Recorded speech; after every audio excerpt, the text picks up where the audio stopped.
Hi guys, Jessica here with another Down Dog update interview. Today I am here with DJ Taz Rashid. Yes, how are you guys? Welcome, thanks for joining me. Yeah, it's good to be here and thanks for reaching out, and I love supporting organizations like yourselves and just getting the message out there. Yeah, exactly. My goal is really just to share great yoga music and all that kind of stuff with the viewers and to just give a little bit more insight into what you're doing for the yoga community and how you're reaching out. I know you have music on SoundCloud. You come to events like right now we're at the Yoga Journal Conference in New York City. You've been to Bhakti Fest and many other things. I see that you're going to be attending a lot of the Wanderlust festivals and events that they have going on as well.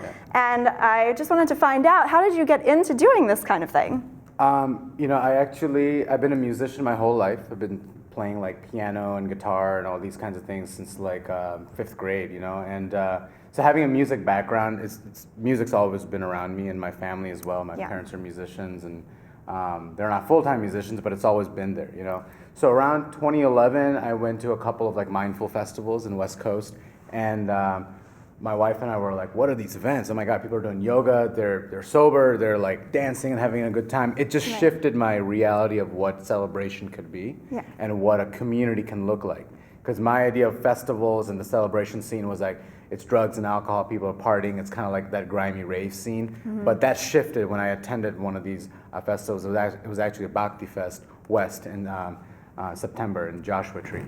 And so I took that energy back and I started creating mindful events in Chicago, where I'm from, and we call them Club Divine. And it was like a monthly dance party, but it was mindful. We had different kinds of meditations, dancing, conscious vendors, like a mini festival. And in order to do that event, I was like, well, I need to play music. So I was like, okay, I have a lot of good music. Let me start DJing. So I learned, taught myself how to DJ. I got into that, it was a whole new world, opened up, and it was a lot of trial and error and a lot of fun. So that kind of started that journey like that. Wow, that's amazing. And I also heard that you started doing yoga when you were in middle school. So middle school, I started doing. Yeah, I know, right? It's like what?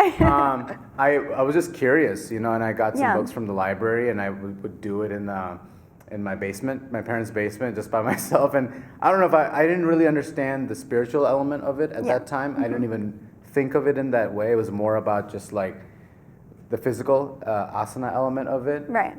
But I got more into it since like 2009, I would say, and when I started my spiritual journey, and really paying attention to the breath and being one with the flow, and the music came along with that. So So between the two of those, is that what made you decide to do music specifically for yoga? When I first started going to these festivals, I was more into the music element, like the kirtan and the music scene, and the yoga I would go every once in a while, sometimes not even. But in the past few years, I started, my yoga practice started developing more, and so I started going to that. And it was out of a situation where it was Yoga Rocks the Park. They have Yoga Rocks the Park all over the country, and there was one in Chicago, and they asked me to play music. And I was like, I've never really actually done that, because I was just doing more dance parties and things like that. But I had a lot of that down-tempo music that could be used for yoga. So I did it, but what I noticed as soon as I did it was I was able to somehow lock the breath and the beat, with the flow of the class. And I experienced something rather unique that was it felt like this group alchemy that was taking place. Yeah. I was like, oh my God, everyone's super connected to the music and to their breath and to their practice and the teachers. So it was this it was just this yummy energy of everything just connecting. And I was like, okay, I want more of this. This felt really special. So I started learning about the breath and the beat, how to make it work together. And it's been a learning process over the past I would say 2 years. Really is when how long I've been doing the yoga DJing. Yeah. And I've learned from working with the teachers, and some of these teachers have been using music for decades. Yeah. When music wasn't even used in yoga classes. Right. Yeah. So a lot of good teachers out there.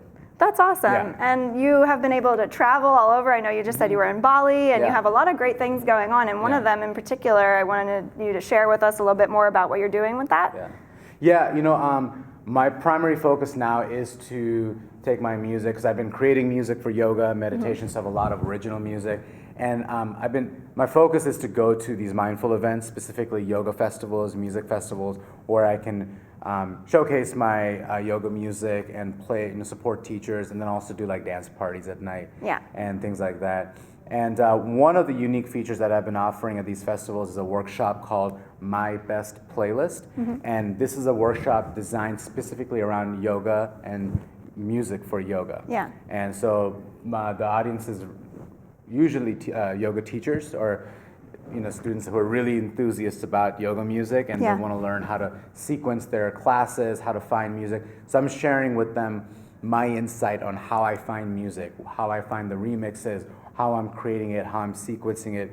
I showcase a whole structure and organization for music, so it can speed up like the teachers' ability to make playlists, so it makes their lives easier, and to have a deeper connection with their own music library and really feel like empowered with their library, so they can play the best songs and in turn grow their class sizes because they start creating their own unique sound. So this will, create their own following and increase that. Yeah, and that's a really interesting topic because there's always a question I feel like as to what music to play in your yoga class and all that. What can you do? Can you play just instrumentals or can I play lyrics? I go through all that and I'm going to be offering that here at Yoga Journal on Sunday. Okay, that sounds like a really interesting one. We don't have enough time to talk about all the details of it right now, but at least you can check out his information and hopefully go to a workshop or festival or something to try that out because music in yoga classes, I mean, oftentimes they go hand in hand. There's not often times where you go to a yoga class and not have music playing.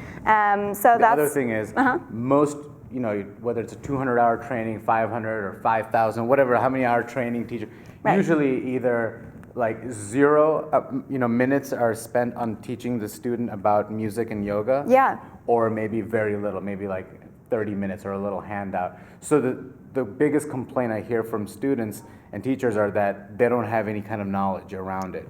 So my job, I feel like my duty, because this is the world I'm in, is to empower teachers to make the best playlists. Yeah, I think that's very important. I was recalling my 200-hour teacher training, and I don't actually have any recollection of knowledge and teachings on music. And it's like, why not, when it's the biggest part? It's true. Most teachers are spending most time making their playlist and their asana sequence. That's what I hear. I'm just like, wow. So how can we make that easier? Not just to speed it up, but make it an easier process. Right, absolutely. And one of the wonderful things that you're sharing with our viewers is a download of one of your albums, which is a great thing. Thank you so much for sharing that with us. Is for a full-on yoga class, so you guys will be able to enjoy that. And there should be a link right below here, and Jessica will share that with you guys. Yeah, absolutely. We'll love to check it out. Your music is amazing, and we are so grateful to have another talented person in our yoga community. So thank you very much, and it was great talking with you. It's great to be with you guys. Blessings. And tune in another time for our Down Dog updates. Have a wonderful day. Namaste. Namaste.